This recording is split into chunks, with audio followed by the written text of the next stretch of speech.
Si John Ray, alam ko nasa Japan ngayon. Tama ba? Japan. So may isang competition si John Ray. Yes. So, naghahanda siya and lalaro siya sa UTMB Malaysia and just like that. Oo. Okay, so Tin, ang babalik ko kay Tin, no? Siyempre para sa mga pakilang servisyo natin na katulad nila Ben Rantes, no? May mga kaservisyo tayong suki na mga nakikinig, nanonood din. Si Star. Si Star, nandito na rin si Attorney Star. Oh yeah, shoutout sa'yo, Attorney Star. Hybrid is Attorney Star eh. May road na, may trail pa. Diba? Nag-road tsaka Kahit nag-trail. saan mo dalhin niya si attorney. Oo. Lalaban. Lalaban yan. Ano kinaiba ng road tsaka trail?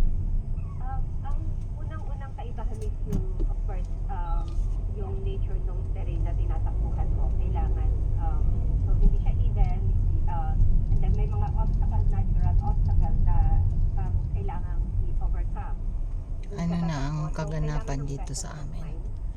Nag-umpisa na bang magbutas dito sa aming tabi? Ay, hindi pa. Dito pa rin yung mga culvert. Ayan, naglalakihang culverts. Culverting. Kaya one way na lang yata ito. Hindi. Palitan lang. Ayan. Okay.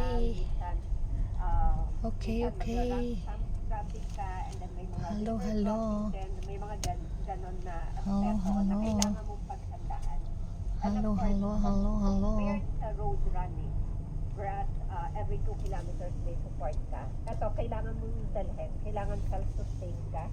Usually, ang pinakamalapit na distance nung aid station to aid station is 5 kilometers. Malapit na yon. So, Pero sa bundok, malayo yun. sa bundok malayo yon. Oo. So, siguro kung nagro-road run ka, more or less nasa time ng for a normal, for an average person. Sa kanila parang Wala lang yun. pinapatag lang nila yun. Oo, tama. So, Oo. ganun din. Ang tanong ko, no, speaking of innovation games, actually sa South Korea yung sa South Korea yung competition. Kung sa bundok